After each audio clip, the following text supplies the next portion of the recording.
Here on SportsCenter once again. So tomorrow, Tim, the Browns will be starting Shedeur Sanders against the Panthers for his first start of the preseason. What do you need to see from Shedeur? I think really what you want to see is just command of the offense. You know, all the talk about sliding in the draft doesn't matter. You get to the first preseason game, you get an opportunity to be the starting quarterback in it.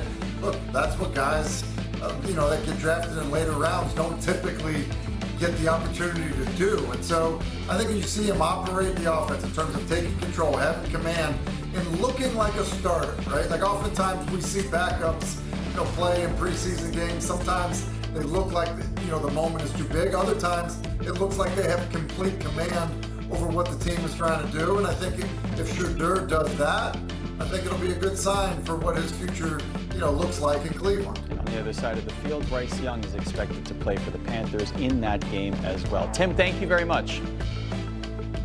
50 States is in Carolina. Let's do a little throwback Thursday to 2017. Panthers-Packers, first quarter. Lights, cam, action. Cam Newton to Christian McCaffrey for 6. A touchdown overshadowed by an unforgettable soundbite between Newton and Packers linebacker Clay Matthews from before the play took place.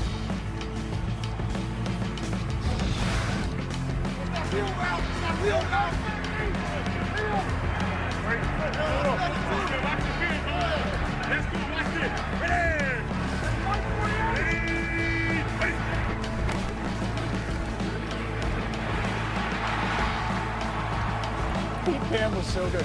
He goes, watch this. Panthers went on to win by a touchdown. Man, they missed that Newton to McCaffrey connection in Charlotte, don't they? Hey, confidence under center never lacking from new Giants quarterback Jameis Winston. Here he is at practice Thursday.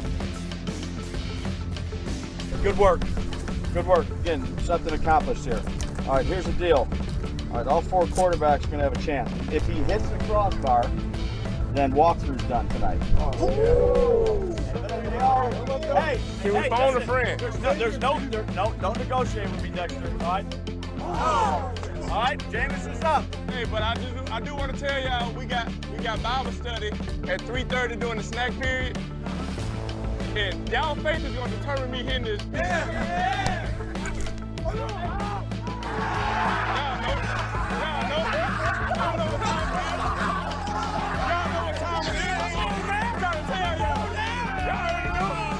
On Friday, working hard in camp, trying to make a name for himself without the fanfare. His dad, Dion, wanted to visit training camp. Shedeur said, nope, stay home, Dad. Stay home. I'm good. I got this under control. Tyler, a huge opportunity for Shedeur. What do you want to see from him on Friday night against the Panthers? And what would it take for him to be the Week 1 starter for Cleveland?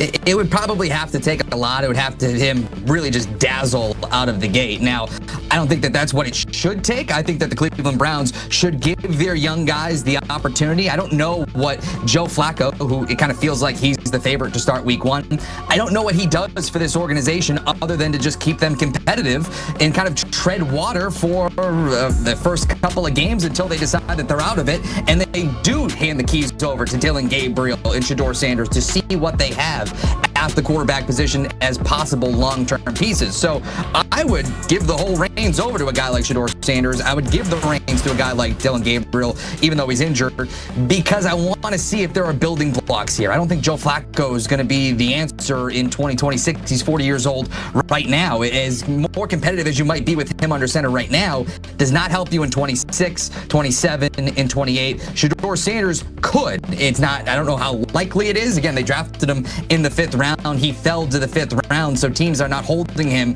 in the same revere as his name would suggest and as he performed at Colorado. But it doesn't really matter. If he performs when he gets here, well, then maybe he can change some people's minds. But right now, it feels like Joe Flacco's job in Week 1, and that continues to the Cleveland Browns to be a little rudderless, as you know quite well. All right, well, we'll see what ends up happening. Shedeur Sanders going to get the start on Friday. Tyler Sullivan here, news and notes on CBS Sports HQ.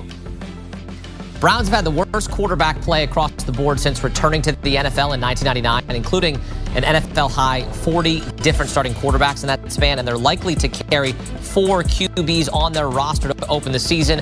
40-year-old former Super Bowl winning quarterback Joe Flacco, 2022 first-round pick, for a ruptured patella tendon on Thursday. He just recently became the highest-paid offensive lineman in league history, carted off the practice field, suffering the injury while blocking during team drills. A massive blow, but LA does have the luxury of 2024 fifth overall pick Joe Alt, who will likely slide over from guard to tackle in Slater's absence. Tyler, this is a brutal blow for the Chargers, coming off a great season, but it is next man up. Do you believe Alt is up to the task?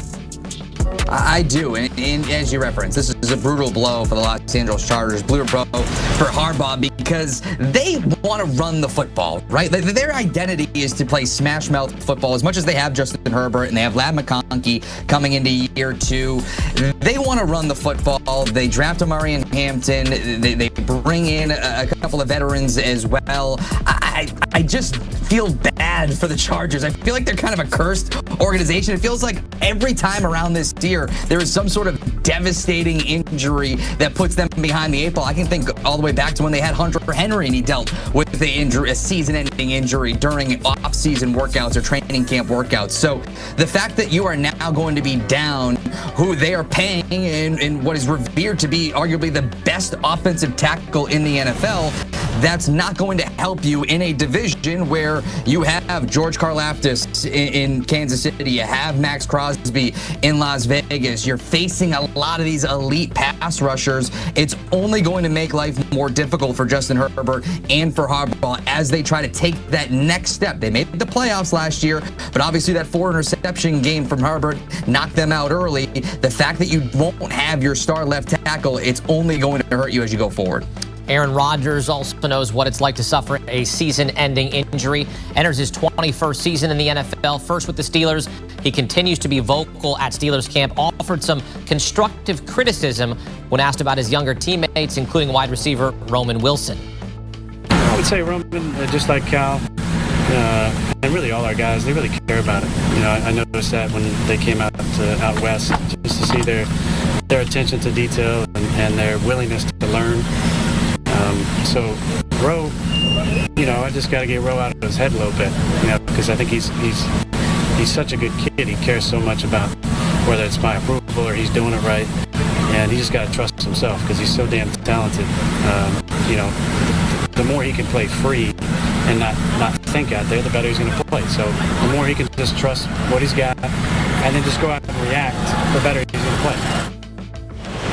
I love that Aaron Rodgers is giving us that insight, that he actually shared that with him. Trust yourself. Get out of your own head. This is all great advice because the former Michigan standout Roman Wilson had his rookie season derailed because of an ankle injury he suffered during training camp last year. So, Tyler, this is, of course, certainly great advice from Rodgers. What's your reaction and takeaway from Aaron Rodgers' comments about Roman Wilson? It kind of has my antenna up because this is kind of one of the things that I've been critical about with Aaron Rodgers going over to the Pittsburgh Steelers, or at least some of my skepticism, I should say, is that when I look at this wide receiver depth chart, I don't see a lot of former Green Bay Packers. And actually, there are actually 0 Green Bay Packers. And what concerns me about that is Aaron Rodgers at this stage of his career, kind of a creature of habit. We saw when he transitioned from the Packers to the New York Jets, he brought a lot of familiar faces with him, whether it was Randall Cobb, Allen Lazard, Devontae Adams more recently. And when the going got tough, he zeroed in on those guys to the point where last year it felt like Garrett Wilson was effectively phased out of the offense altogether. And now, as he goes here to the Pittsburgh Steelers, there's not a lot of Green Bay Packers or not a lot of known commodities here. Sure, DK Metcalf is a talented player that they brought in, one of the better wide receivers in the NFL. Roman Wilson, a talented player, but the chemistry is not built in with either of those players. So it's encouraging that he's giving his young pass catcher encouraging words, but I'm more concerned about the chemistry. Is it actually building? And if it doesn't, at what point, because we've seen this before, does Aaron Rodgers pull the emergency exit and kind of look other ways? And that will only limit and lower the ceiling of the Pittsburgh Steelers offense if he starts to shut off pass catchers. I kind of hope that happens because I'm a Browns fan, Tyler. I'm not gonna keep my loyalty away.